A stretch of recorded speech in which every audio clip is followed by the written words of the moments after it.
Ka pai, ko tēnei te reihi tua 32, po te mō ngā kōtiro waka kotahi, rua rauri matukau mita, kei te ara tuatahi ko Kerikeri High School, Wainui o Mata High School, Sacred Heart College, kei te ara tuatoru, te rito te kura taiao, te kura kaupapa Māori o Hawaii ki hau, Whakatāne High School, kei te ara tua ono, Gisborne Girls High School, te kura kaupapa Māori o Horau Tawānanga,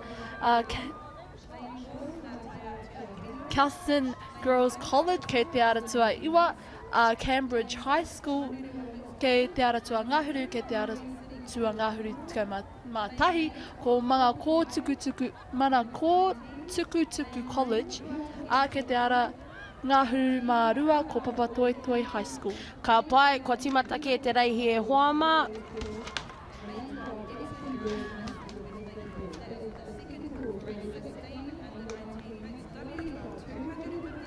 Kua tatatai ki te haurua o te reihi nei, ara ko te reina ara tua whā tērā, ki taku nei mōhio, ko Katie Reti tērā.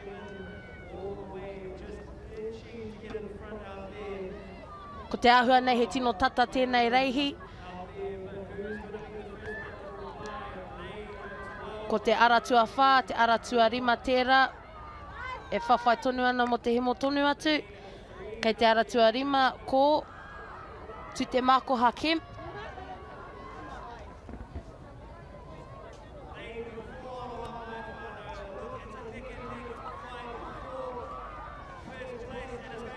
O te āhua nei ko te ara tua whā e whakaihu waka I roto I tēnei reihi.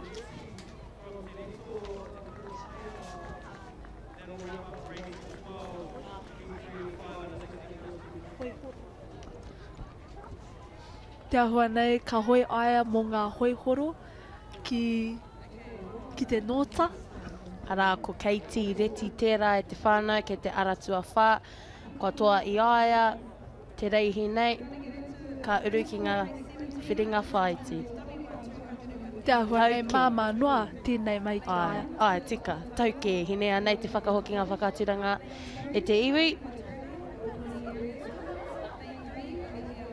Te āhua nei te ara tua whitu I aia tētai timatanga rawe. Te kaha ke mai o ara tua whā.